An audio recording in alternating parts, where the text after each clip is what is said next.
The beauty of the mirror effect is this: it uses their own emotional energy against them.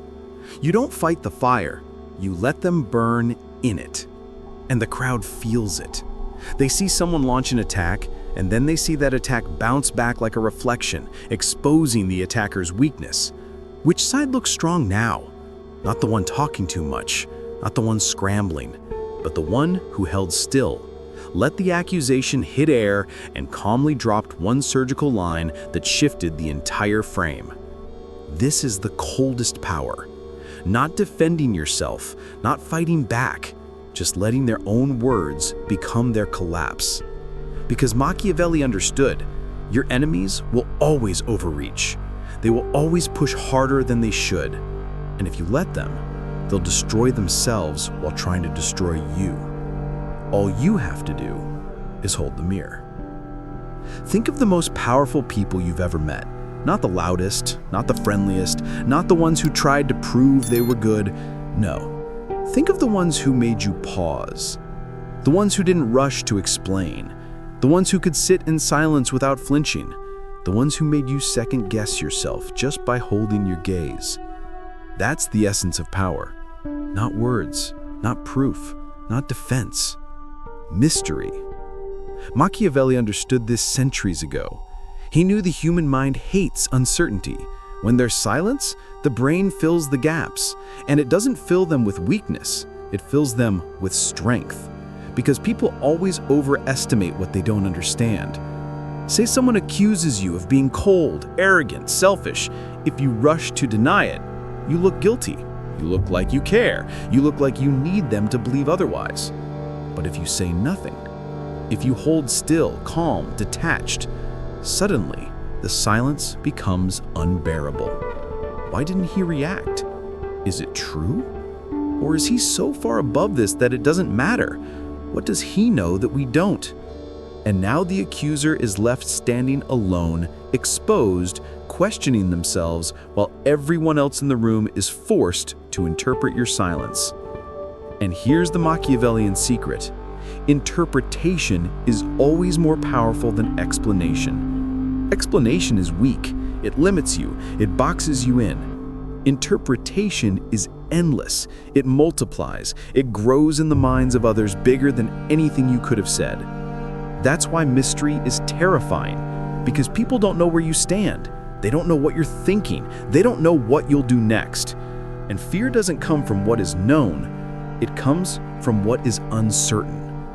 That's why Machiavelli warned, never make yourself predictable. Never make yourself easy to read. A man who explains himself is predictable. A man who remains calmly misunderstood is untouchable. Because when you're misunderstood, they don't act. They hesitate. They pause. They tread carefully. And in power games, hesitation is fatal. So the next time someone throws shade at you, pause. Hold stillness. Watch them squirm in their own echo. Let them perform their collapse in front of the crowd.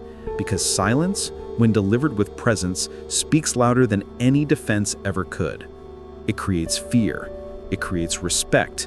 It creates myth. And myth is worth more than truth. Because people don't follow the truth. They follow the story they build about you in their own minds. And Machiavelli knew, if you can control the story without saying a word, you control everything. Now let's step into the arena where reputation is made or broken, not behind closed doors, not in private whispers, but in the public stage. Dinners, meetings, groups of friends, crowded rooms. This is where the jabs fly. Not full-blown accusations, subtle cuts, quick remarks, the kind meant to make everyone laugh at you, meant to reduce your stature in front of an audience. Someone says, "Oh, he always acts like he knows everything." Or, "Guess humility isn't really your thing." Or, "Classic him, always so dramatic." And all eyes swing to you. Now here's the trap. The average person thinks this is the time to smooth it over. They laugh nervously, they explain, they defend, and in doing so, they confirmed the jab landed. Because the second you react, the room isn't judging the words, they're judging your scramble. But the Machiavellian does something else. He pauses. 2 seconds of silence, stillness not tension, calm not flinch. Then he scans the room, not with aggression, but with quiet amusement, as if the jab was so beneath him it barely registered. What happens? The attacker starts to shift. They fidget. They feel the heat of the silence. They thought they were clever, but now the joke hangs dead in the air. And if you speak, you don't defend, you don't explain. You end it with one clean, dismissive cut. You seem emotional today. Or, interesting take. Or nothing at all, just a long, steady gaze. The effect is brutal, because now the crowd isn't laughing at you. They're watching the attacker squirm, looking for backup, maybe even explaining their own joke. And once they explain, they're the one defending. They're the one shrinking. That's the flip. You turned their weapon into their wound. Not with force, with restraint. And here's the key. In public settings, restraint multiplies power. Because the crowd isn't listening to the attack, they're watching the tempo. Who's calm? Who's rattled? Who looks above it all? The one who holds silence wins. The one who defends bleeds. And once you master this, you become dangerous in every room you enter, because people stop throwing jabs, not because you fought back, but because your stillness makes them look weaker every time they try. Machiavelli would tell you this: presence is louder than words. And in social arenas, silence delivered with composure is the deadliest presence of all. Now, picture yourself in a meeting, a room full of colleagues, superiors, maybe even rivals. The stakes are higher here, because business isn't just reputation. It's money, influence, opportunity. And this is where the subtle attacks become sharper. Someone leans forward and says, "I'm not sure that strategy is really thought through." Or worse, he always has these bold ideas, but you know how that usually turns out. What do most people do? They tense. They lean forward. They rush into explanations, charts, proofs, clarifications, arguments, trying to prove themselves right. And in doing so, they don't realize what's happened. The attacker has already won. Because the moment you justify, you're working on their frame. You're reacting. You're on trial. And everyone else in the room smells it. But the Machiavellian operator plays it differently. He doesn't lean in, he leans back. He doesn't rush, he waits. He lets the silence stretch just long enough for the attacker to feel the weight of their own words. Then, if he speaks at all, he doesn't defend, he redirects. "Let's hear your strategy then." Just like that, the pressure flips. The accuser who was so bold a second ago is now on stage. Now they have to prove. Now they have to justify. Now they are under the microscope. And the longer they talk, the weaker they look. Because here's another law of power. The one who speaks first in a contest of authority often loses. Why? Because speaking is exposing, and silence is a blade they can't see. When you sit in calm stillness, when you don't flinch, when you don't rush to explain, you radiate control. And everyone else in the room feels it. They don't remember the words said. They remember the balance of power. Who looked rattled? Who looked composed? Who was forced into performance? And performance under pressure almost always cracks. This is how the Machiavellian uses silence in business. Not as retreat, not as passivity, but as a weapon that turns every attack into leverage. Because in that room, your restraint tells the story. You're not scrambling to prove your worth. You're forcing others to prove theirs. And that's the flip. That's the invisible victory. Not because you out-argued them, but because you never lowered yourself into the argument in the first place. Machiavelli knew this. The most powerful man in the meeting isn't the one speaking the most. It's the one who makes everyone else nervous when he says nothing at all. If silence and restraint dominate in business, they become 10 times more dangerous in relationships. Why? Because relationships are where people expect emotion. They expect reassurance. They expect defense. They expect you to prove yourself. So when you refuse to, when you remain composed instead, you gain control over the one thing that matters most, the emotional tempo. Picture this. Your partner says, "You don't care about me anymore." What does the average person do? They panic. They launch into explanations. "Of course I care. Look at everything I do for you. You're misunderstanding. Please don't think that."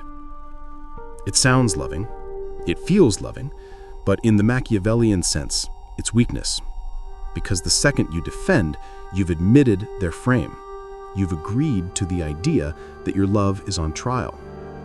And once you're on trial, you've already lost. The Machiavellian move is colder, still, grounded, minimal. You don't argue, you don't plead, you let the weight of the accusation hang in the air. Then, calmly, you drop one line. "That's not how I see it." No defense, no long speech, no desperate clarifications, just calm detachment. And what happens? Now they're uncertain. Now they hear the echo of their own drama. Now they start to wonder if they were too emotional, too reactive, too unfair. Because you didn't take the bait. You held the tempo. And in relationships, whoever controls the tempo controls the frame. There's an even colder move. Disappear. Someone throws an insult, a dig, an emotional storm. Don't reply. Don't fight. Don't even acknowledge. Let your absence sit like a mirror. Most people survive on emotional validation, even negative validation. If you take that away, they unravel. They spiral. They reach harder. They post more. They vent to friends. They try to bait you into reacting. And with every attempt, they look weaker, more desperate, more unstable. Meanwhile, you remain untouched. Not because you defended yourself, but because you refused to step into their chaos. And that's the secret. In love, in friendship, in intimacy, Machiavellian restraint flips the power instantly. Because the one who explains is ruled by emotion. The one who remains calm rules the emotion. And in the end, power in relationships doesn't come from being understood. It comes from being unbothered. If social settings test your composure and relationships test your restraint, then the digital world tests both, amplified 1,000 times. Online, attacks don't whisper, they echo. Posts, comments, callouts, screenshots, DMs, your name being dragged through pixels for an audience that may never meet you, but will form an opinion anyway. And here is where most people break. They see the comment, they feel the sting, and what do? They type paragraphs, explanations, proof, apologies. They try to win the crowd by clarifying. But Machiavelli would laugh at this, because the more you explain online, the guiltier you look, not in truth, but in perception. Defending yourself on the internet is like bleeding in shark water. It doesn't calm the swarm, it excites it. So what do? You never defend, you reframe. Someone calls you toxic. You don't respond with, "I'm not toxic, here's why." You respond, "People always call you dangerous when they can't control you." Suddenly, the frame flips. You didn't deny, you didn't explain, you inverted. Now they look bitter, you look untouchable. And here's the deeper law of digital warfare. Online, silence speaks guilt, unless your silence commands fear. So the move is this: don't fight the accusation, distort it. Don't defend the frame, own it. If they say you're manipulative, you say, only people who can't be influenced call it manipulation. If they say you're arrogant, you say, confidence always looks like arrogance to the insecure. Short, sharp, undeniable, not defense, assertion, and the crowd feels the shift. Because online, the audience isn't looking for truth, they're looking for strength. They're watching who looks in control. And when your enemies keep typing paragraphs while you drop one cold line, or worse, nothing at all, they look desperate, they look obsessed, they look weak. And you look untouchable. Because you didn't fight for your reputation, you let theirs collapse instead. That's Machiavelli's digital law. Never explain, never defend. Flip the frame or vanish and let them bleed themselves out. Because in the internet coliseum, mystery and composure always outlast noise and desperation. There are 3 tools in the Machiavellian arsenal when accusations come your way: silence, deflection, and precision cuts. Silence is the default, calm, heavy, unbreakable. Deflection is the redirection, turning their words back on them. But precision cuts, those are different. They're lethal. A precision cut isn't long, it isn't emotional. It's short, it's sharp, it ends the game. Listen carefully. Here are a few examples. They say, you're full of yourself. You say, confidence upsets the insecure. They say you're fake. You say, I don't owe you authenticity. They say, you think you're better than everyone. You say, no, I just don't think like everyone. Notice the structure. You didn't argue, you didn't explain. You didn't lower yourself into their accusation. You elevated above it. That's the secret of a precision cut. It doesn't say, I'm innocent. It says, you can't touch me. Because here's what most people miss. The more words you use, the weaker you sound. Every sentence is a drop of blood in the water. But the fewer words you use, the more those words echo. And the echo is where the power is. Because now they're replaying it in their head. They're questioning themselves. They're stuck defending while you've already moved on. This is why the Machiavellian never begs to be seen as good. He doesn't fight to clear his name. He doesn't plead for approval. Instead, he dares people to see him as bad, and he walks taller for it. That's the reversal. The world thinks power is about proving you're right, but real power is about making it clear you don't need to. So the next time someone jabs at you, don't argue, don't explain. Drop one cold phrase that ends the scene. Because in Machiavellian strategy, it's not about winning the debate, it's about making the debate itself look beneath you. Here's the ultimate Machiavellian endgame. You don't need to destroy your enemies. You don't need to argue. You don't need to prove anything. You let them destroy themselves. They push, they bait, they overreach, they spiral. You don't move, you don't flinch, you don't respond. And the crowd sees it all. The attacker looks desperate. The room senses imbalance. Their power shrinks while yours expands without a single word. Because the one who never defends is the one who remains untouchable. Power isn't won by fighting, it's claimed by restraint. And once you master this, the world no longer challenges you. They hesitate, they second guess, they overthink. Because you've learned Machiavelli's coldest truth. The strongest man isn't the one who reacts. The strongest man is the one who never needs to. Not a word, not a defense, just presence. And that is untouchable power.